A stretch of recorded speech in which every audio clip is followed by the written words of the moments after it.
My advice is going to sound like so simple, but I think it's actually one of the hardest things to do for anyone. And I had no idea I was going to get on this podcast just to get free compliments. So thank you. I would say really, really, really try to de-invest in perfectionism on your grades. Hello, and welcome to the Med School Years podcast. I'm Dina.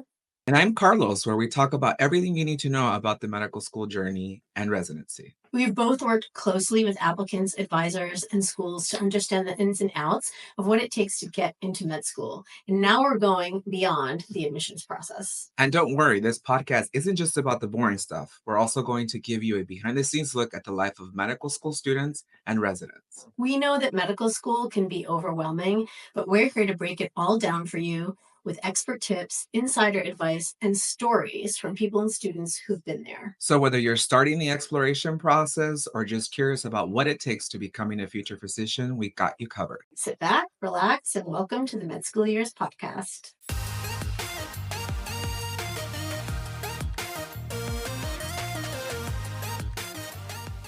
Hello, everyone, and welcome to the Med School Years podcast. My name is Dina, and I'm here with my colleague, Carlos. Hello. And today we are super excited to be interviewing Anna, who is an M2 at the Emory University School of Medicine. So welcome. We're so excited to have you here today. Oh, thank you so much. I'm so excited to be here today. Oh, that makes us so happy. My first question for you is going to be about fit, because you had a number of interviews during your application season. And Emory, from the students who we help and who we know who go there and who we've interviewed, is really a humanities-based school. They value the humanities, right? You said to me before the recording today that you really feel as though it's a good culture fit for you in terms of your humanities background. So talk to me a little bit about why it's such a good fit for you. Yeah, absolutely. That's a great question. So I think it really boils down to community and the power of story. So for me, I got into medicine because of the people, because I love learning about their stories, who they are, where they've been, where they're going, all of those things. And I was just struck from the first day of med school how much Emory cares about stories. All the teachers, they bring in these engaging, wonderful experiences talking about their patients, who they've served, and how we can learn from them. It struck me that this is a school who cares exactly about what I care about and who is emphasizing the right things. You can give the statistics on how many people cannot afford CPAP machines or how many people don't have access to safe environments. But when your teacher tells you a story about how someone's CPAP machine had roaches in it and that's why they weren't doing better, that really sticks with you. You don't forget that, right? So, from the first day, I was entranced by all these teachers who are giving us the stories of real people that they have helped, who have changed them and taught them as well. And that's the kind of doctor I want to be, one who leans into the personal aspect and understands who my patients are and what their daily lived experiences are so I can do better. On top of that, the community aspect. These teachers are just so entrenched in the Atlanta community. They care, they show up to social causes, they're plugged into all of the daily events and the happenings in Atlanta, and they show up for the community, and it's clear through the curriculum, through the stories they tell, and how they show up with us. In these ways, Emory has perfectly encapsulated everything about medicine that I believe in and love. Sounds like a perfect fit. Mhm. I'm It very does. happy for you. You can feel it when you're explaining this to us that you really found home, right? I think you told us that you consider Atlanta home. Atlanta is home, and you come back. Tell us a little bit about more your experience, this transition to medicine. What was that like? Was it what you were expecting? Was it different? Was it everything you thought it was going to be? Yeah, the transition definitely took me and a lot of people by surprise, and I guarantee it will take every student by surprise, but in a different way. It depends on where you're coming from. So I took gap years as a medical assistant, and for me, it was a surprise to transition back to student learning. Whereas I know people who took gap years as a researcher, and it was a surprise for them how to get into the flow of clinical work. And then I know people who came straight from college and it was more challenging in adult aspects and learning how to transition into a professional healthcare role. For me, it was difficult because I went from a really structured, like 8 to 5 day where I was seeing patients every day. And then I was given a couple hours of class a day that I could even do from home. Everything else was up to me and what I was interested in. And so it takes a lot of realizing what is important to you and how you want to spend your time. And you really have to capitalize on that and figure out what your weaknesses are and what your strengths are and what you're interested in and spend that free time really tackling those areas. So let's talk a little bit about your gap years. You graduated from the University of Chicago, fantastic school in 2022, such a special place. You were a medical assistant in otorhinolaryngology, and then you had a very unique position in a gender confirmation center in San Francisco. I say unique position because I have not met very many students who have the comfort level to work with kids and adolescents and adults in a gender confirmation center. I commend you for that. And I want to hear how that experience motivated you. Yes, that was by far the most meaningful experience in my entire life. I had worked at that ENT clinic, and of course, it was always helpful and beautiful to help patients. But my experience at the Gender Confirmation Center was entirely different. I was working with a population that is so vulnerable, whose healthcare needs are so undermet, who have had so many bad experiences in medicine, and who are just an incredible, diverse group of people who just want to be understood and loved for who they are and are often not. And so I would go to work and I would hear a lot of sad stories about what they had been through. And that would inspire me every day to be a provider who would understand my patients and their unique needs, who would treat them with an open mind and come from an educated point of view as to what they're experiencing because even people who are open-minded but just don't know a lot sometimes can't provide the best quality of care. So I would learn about their experiences and how we could make the medical setting less triggering for people who had bad experiences and trauma or just more welcoming in general. And I can tell you, I would be the first person in the room when we would remove the dressings and they could see their body post op. The looks on people's faces when they saw their bodies the way that they had always pictured it for the first time is the most amazing and beautiful thing I've ever seen in my life. People are transformed by this experience. Their lives are saved in so many different ways when I say that. And it is the most impactful work I have ever done in my life. And I bring that with me to Emory as the vice president of the Emory Medical Pride Alliance. And we're doing a lot of work there as well, trying to educate physicians and future healthcare workers on how to make these spaces safe and how to help healthcare workers truly understand their patients. And I would recommend this experience to everyone, whether that this is an area of interest in medicine you have or not. Thank you so much for that. Beautifully said. And the fact that you've used that as a foundation to help educate physicians, your role as vice president of the Emory Medical Pride Alliance is commendable. You've taken this experience and you've added, I would say, value to your career as a future physician, as a medical student. Talk a little bit more how you're taking sort of your diversity, right? What you bring, and what is that like at Emory? The value that you add to the classroom, to the profession, right? You're teaching physicians because you've had that experience. What other things have you seen that are you're like actively seeing play out in the classroom and in the environment right now with your colleagues?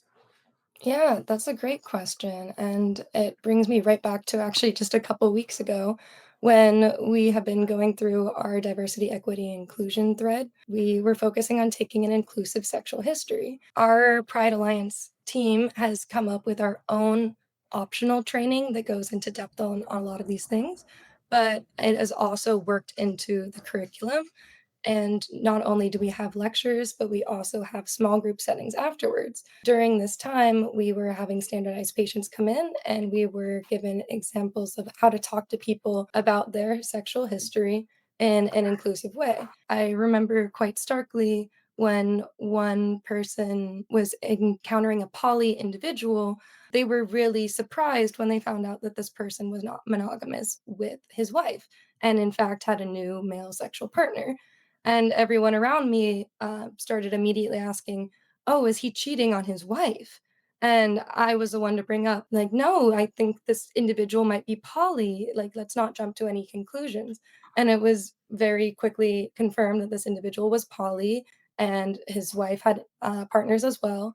And this was a experience where I felt like I was able to bring my experience in the LGBTQ community to my classmates and help them with something that I was experienced in and that I knew more about. I was able to explain differences between hierarchical poly and non-hierarchical poly, which is something that is not in most curriculums, and lots of people never even experience those terms. I was able to talk about why these things matter because obviously when it comes to a sexual history, we don't want to seem like we're prying. We don't want to seem like we just Mhm. aren't interested in the details of their sexual life. But who you're having sex with encounters a certain amount of risk. So it matters whether his partner has partners. It matters whether his wife's partner has partners. We don't want to unravel everything, but we need to know all of the sexual practices of all of the people involved.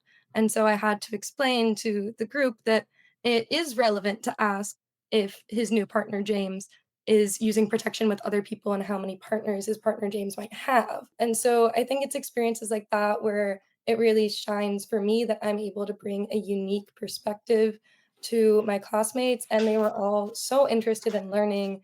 And my small group advisor even was very interested in learning. And everyone just told me and another queer classmate how we had brought up things that they never would have thought to think about because it just wasn't in their daily lived experiences. Thank you. Thank you for sharing Yes. that. So open-minded and comfortable, and I feel like medicine has to evolve with society, and I feel like it's a little behind in some aspects. And I think that what you're telling us that you really bring to medical school and will bring to medicine is a voice, being a voice, not just for yourself, but for other people and for populations that need one. And I think that that's amazing. And one of those voices comes in the form of healthcare policy. So, talk to me a little bit about your membership in, is it the National Organization for Healthcare Providers? HStat is HStat. Okay. HStat. And then you're also founder and president of Vital Signs. So, tell us a little bit about that. thank you. So I started getting involved with HStat as my one of my best friends, Ahana, is our local chapter co-president, and she has brought a lot of incredible events to campus that help us think about local policy and international policy and how these things like Medicaid affect our patients. But with the recent election, I started thinking a lot about how our healthcare policy was changing rapidly and how every day there was something in the news that I believe physicians have to keep up with. We are experiencing a landscape where our patients' daily lives and ability to access care changes every day. And as physicians, we need to be up to date on what they are experiencing, on if they can access their meds or not, if they are staying up to date on vaccines, and what our policies imply about how they should be incorporating health into their life. So with Ahana, we brought up how HSAT is an incredible thing, but there's a vacuum here of just disseminating information. With Ahana and some other incredible friends, we were able to start an organization that disseminates information to not just med students, but teachers, PA students, nurses, Rollins School of Public Health. We're trying to expand to bring everyone we can into this. We know people are busy. There's a lot to keep up on. I know I'm incredibly busy, but it's so important that we stay in tune with the daily lives of our patients and what is going on with them. And we can't do that without being involved with the news and with policy to an extent. So, the purpose of this is to give people the three most important things they need to know every 2 weeks in a format that they can experience really quickly. And that way, I believe we can counter this overwhelming avalanche of information and policy changes in a way that will keep us in touch with our patients. So you're actively involved in all of these extracurricular activities, I would say, that are intertwined with medicine. I almost feel like it's not really extracurricular, it's co-curricular because they're so intertwined with what you're going to do in the future, right, as a physician. What other things are you involved outside of these organizations that are sort of, I guess, feeding and co-curricular, right? Is it research, other things that you're doing that are exciting? All of these things for me are like exciting to hear about, but what other things and maybe in the research space are you involved in now? Thank you for asking. I could talk your ear off with everything that I'm interested in and dabbling in.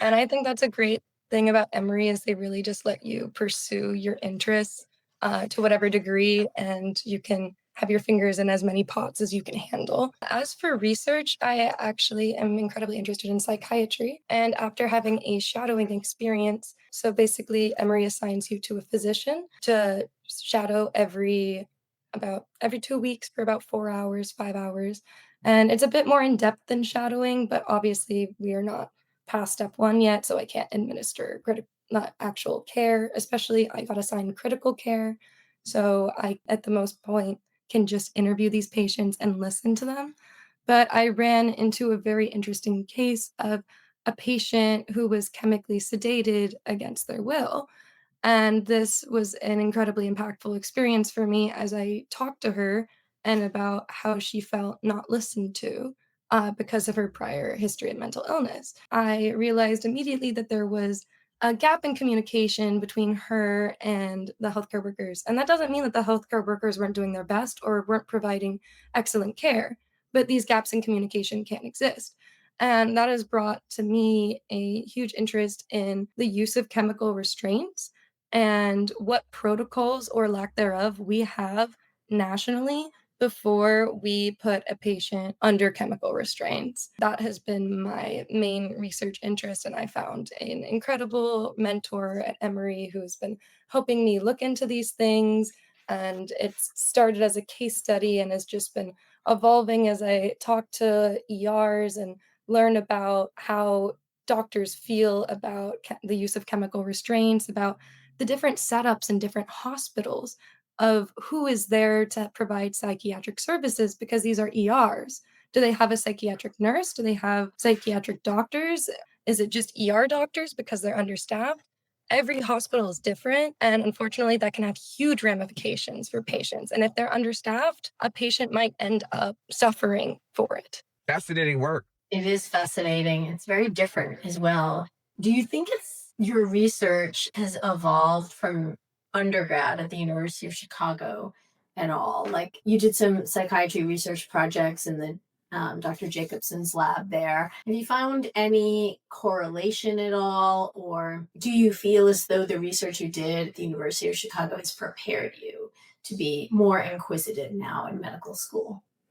I really do actually, because Dr. Jacobson's lab, I was learning how to take feedback from patients about their hospital experiences and improve the quality of care they were receiving. And that's something that stuck out to me a lot because being in the hospital is an incredibly emotional, fraught experience for so many people. They're scared, they're isolated, they want to go home, they don't know what's going on, they're relying on other people who they just met for their well being. It takes a lot of trust and a lot of communication for these interactions to go well. And unfortunately, due to systemic issues, it's oftentimes that patients are let down in this way. So, this brought to me an interest in listening to the patient and hearing how we can improve things. And my psychiatry research on how we can de stress people and understand factors in their lives that make them more prone to stress and therapeutic but cheap ways that we can encourage their mental health and help them has really blended together into, I think, what I'm interested in now, which is just improving the quality of care we give people, understanding how their lives are shaped by their experiences, by who they are, where they come from, what resources they have, and how we can help their mental health in ways that are both within the system and outside of the system. Doctors these days are all mental health care providers. Whether you're an ER doctor or a PCP, you might be prescribing antidepressants. Your patients are coming in with so many different things in their life that are important, whether it's just a temporary bout of depression because of a recent loss in the family, or whether it's something they've struggled with their entire life.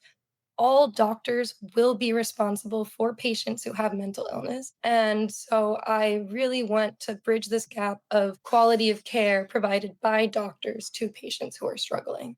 Yeah, I think that's been the evolution of care, right? Is this catch all sometimes in some of these specialties, and more knowing that some folks use emergency services as their primary care when things get really out of control. So it's good that you're sort of starting to see that and starting to feel how can we address this. I had a question for you because you made a comment about Emory lets you pretty much do whatever you want to do, knowing your limitations. And I'm hearing you speak and I'm hearing your story. Where's your limit? Like, how have you determined and set those boundaries for yourself to say, I think this is a lot, right? I can't do that right now. I need to maybe pivot and shift and focus on this. Like, what's your strategy behind that? Especially being in medical school, knowing that you have to one, absorb so much knowledge, right? And also do a lot of things to prepare for residency. How are you finding that balance? My advice is going to sound like so simple, but I think it's actually one of the hardest things to do for anyone. It's just to listen to yourself. You have to take stock of Such good yourself every advice. day. Right? It sounds so easy if everyone could do it, I think we would all be in a much better place. There are weeks when I have more capacity and I am gung ho, like doing everything I can. And then there are weeks where I'm super tired, maybe I have a cold, maybe I'm just a little starting to feel a little burnt out. I have to take stock and realize, where am I at today? How can I help myself? And if that means taking 3 days off from what I care about, then that's what I need. And I am so lucky to have an incredible community of support at Emory. I've already in just 1 year found so many friends who care about me so genuinely. That's a huge part, I think, of advocacy work is having that community and being honest with people, saying, I don't have the capacity right now, but next week I will be feeling better and I will do that. And people are understanding. You have to trust them with your own self, and we're all in medical school. So if people are holding it against you that you are having a bad mental health day or your physical health is flagging, then they need to do some work on themselves because they can't bring that attitude to their patients. And ultimately, they shouldn't bring that attitude to themselves. So just listen to yourself, take stock of what you need, and do it. Don't feel bad about it. Let other people know what you can do, what you can't do. Work with them, ask how they're doing. It has made incredible community just to understand how other people are doing and show up for them, and they will do the same, I promise. Thank you for sharing that. Super It's important. such it's such great advice, right? Because I Yeah. especially think that medical school students overextend themselves and are afraid to listen to themselves and say no or push things off or just do what's good for them at a time where you're constantly doing for others, which basically is the career of medicine, right? Yeah. I'm going to pivot a little bit to the curriculum at Emory. You mentioned how you engage with the optional curriculum at Emory on how health is affected by the carceral system. And then for the service curriculum at Emory, you've been working alongside lost and found youth. So, talk to me a little bit about those different paths of the curriculum and how those are set up and how you ended up focusing on those two things in those two branches of the curriculum. Yeah, that's a great question. Emory, and I love this about them, believes that all of their students should be involved in the Atlanta community in some way. You can't just come in and Right. help people without knowing them, without knowing their experiences and interacting with them. They understand that no med student has the exact same interests. So they work with probably over 40 community organizations, and you can pick your top, and then it's some kind of incredible rank choice algorithm that's beyond me. And I put Lost and Found Youth as my first choice for the service organization that I wanted to work with.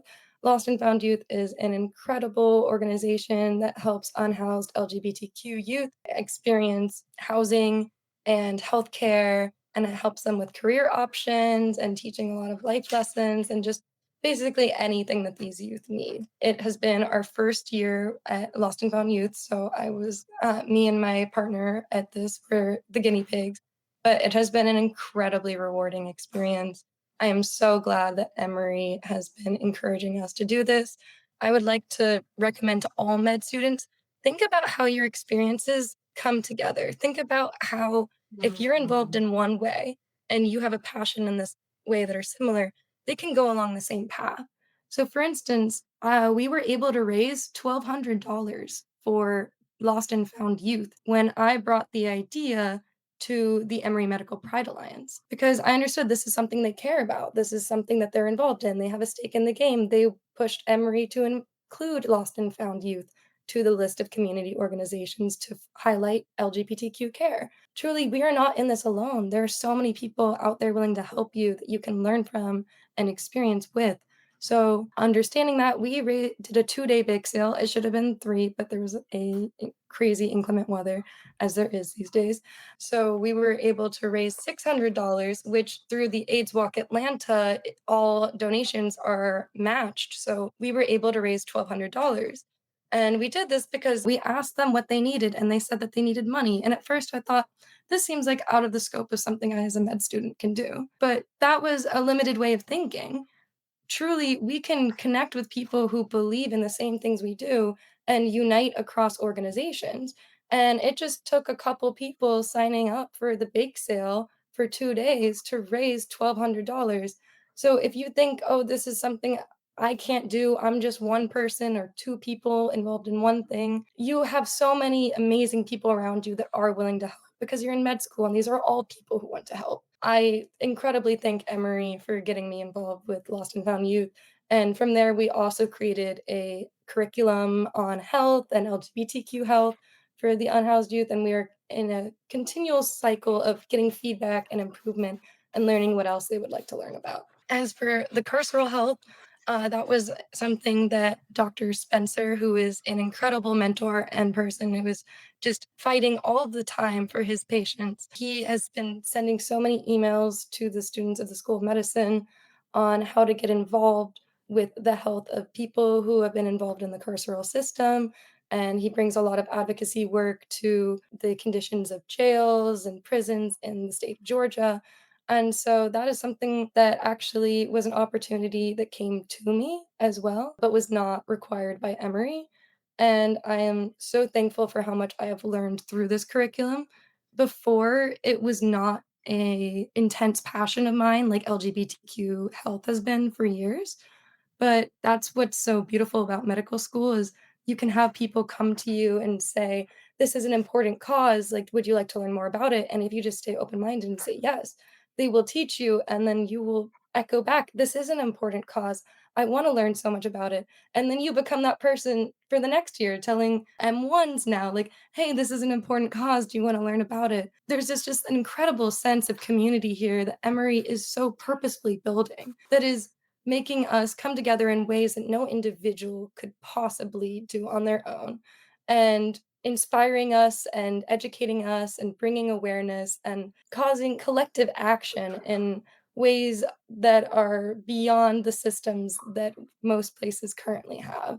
It's grassroots and yet it's organized and it's real and it's community and people truly care.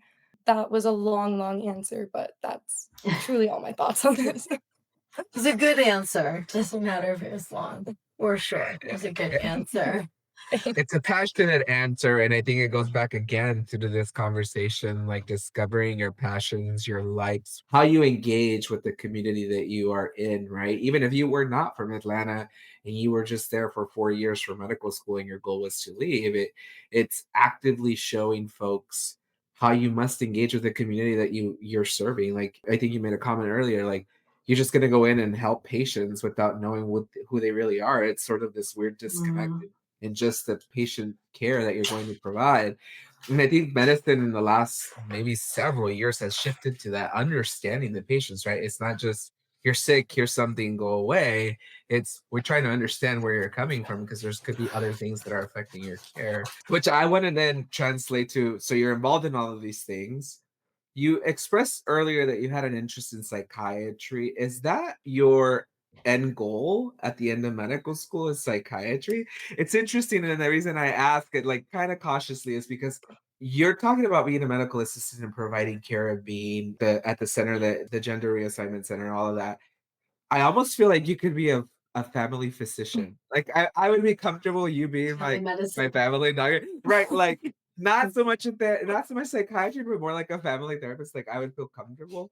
But tell it like, where does that interest stem from, like, psychiatry? And have you thought, "No, I don't wanna do that. Maybe that's my first choice, but I have a backup choice," or has it been psychiatry since you entered medicine? That's a great question, not to bring up dark things, but to me, psychiatry has been such a huge influence in my life. Starting from when I was really young, I could tell that my grandma was doing things that didn't make sense, and my parents did a lot to shelter me from that. But when I got old enough, my mother explained to me that my grandma had schizoaffective disorder and that she Wow. was, yeah, she had all these ideas in her head about how people were trying to kill her, and that impacted her daily life so much. So I grew up more aware than a lot of other kids from an early age about psychiatric illness because of this. Then I reached high school. So many people in my life have suffered with psychiatric illness. I think it's a something that especially targets vulnerable populations like the LGBTQ population. I especially got involved in this once, like one of my friends, unfortunately, took his own life in my Oh, junior year of college. And so that really brought attention to I want to be able to help. I want to be able to do something. And when you ask most people's personal statements for why they got into medicine, they're quite similar. You know, there was a time when someone they loved was hurting and they weren't able to do enough. And I think people in medicine typically are coming from that place of, I want to be able to help. There was a time when I couldn't, and now I am going to spend so many years of my life working so hard, giving up on opportunities that I want to do and not making money for a very long amount of time and maybe going into debt because I want to be able to help. It solves your own like healing when you are able to help in a way that you were not able to earlier. And so for me, it's kind of always been psychiatry.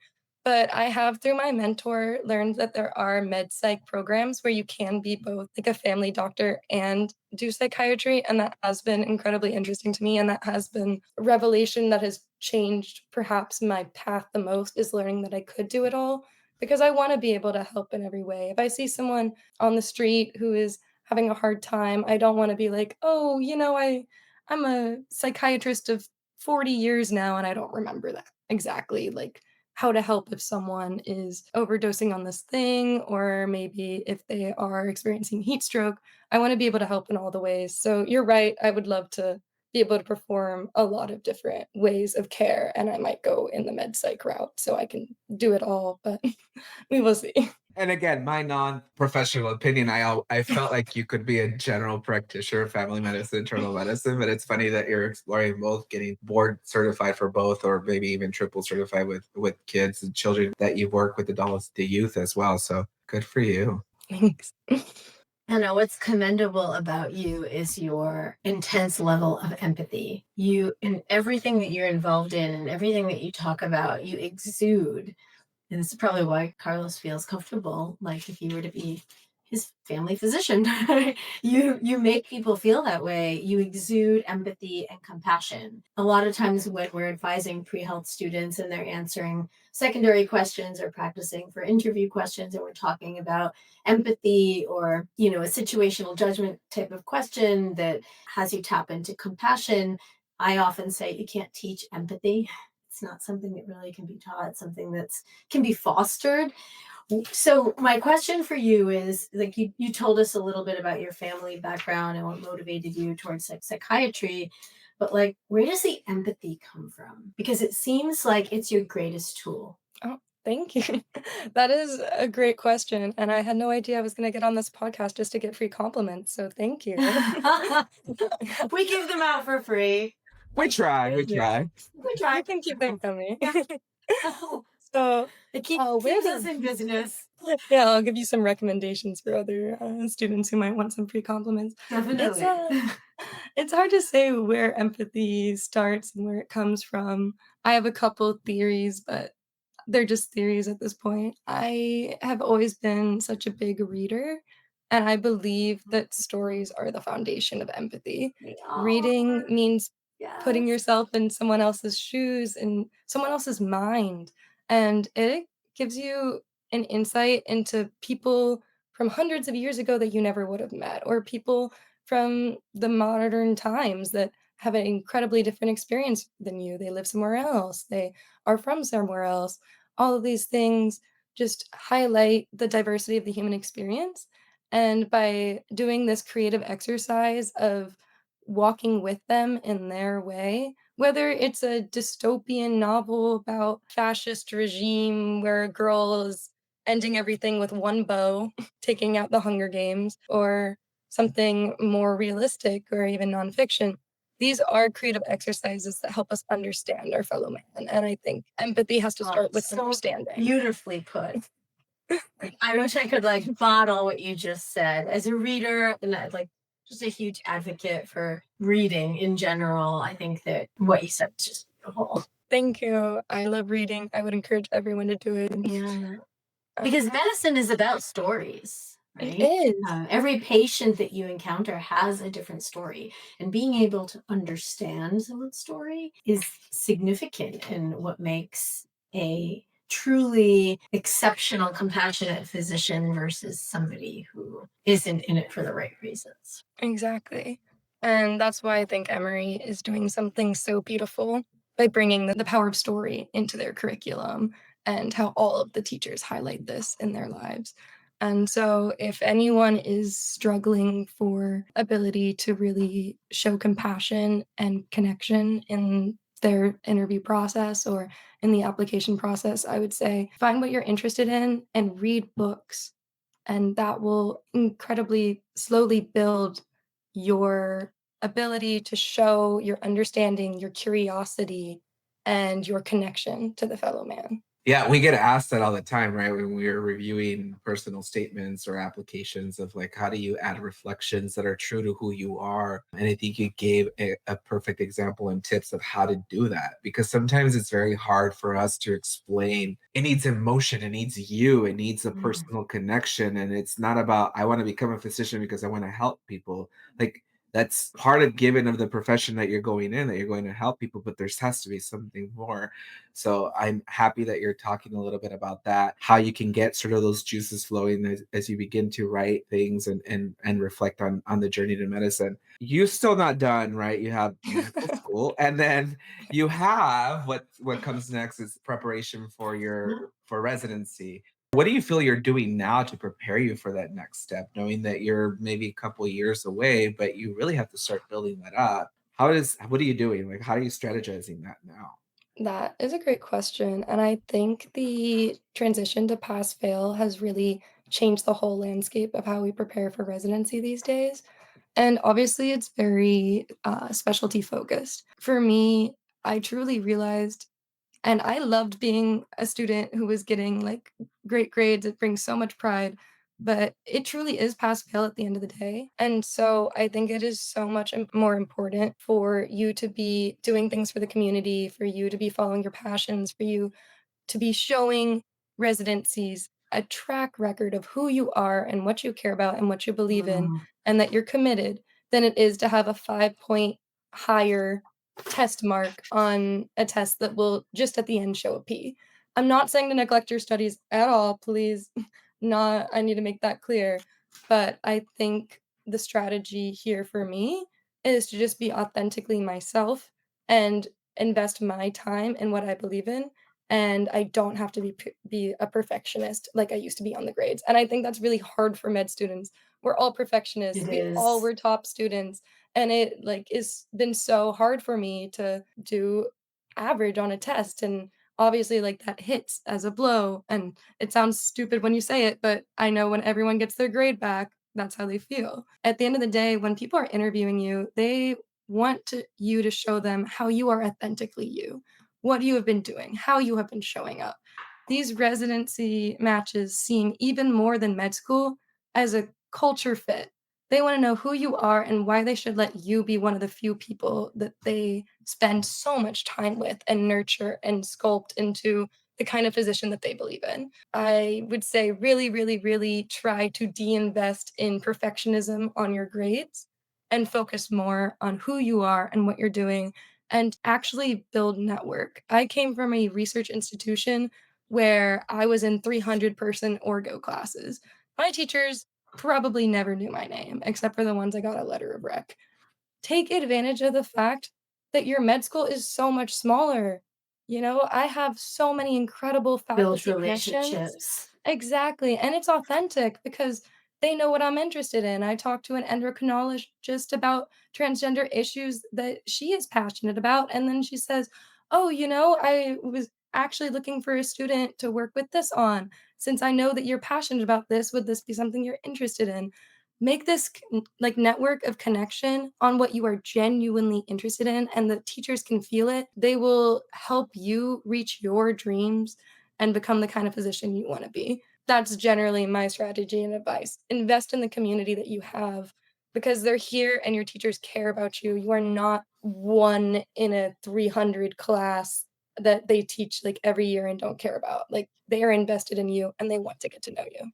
Thank you so much for that. You are so authentic, and I think we'll end here. You're such a motivator. Like I think you just have so much advocacy in you. It's who you are. And I think you're going to make an amazing physician.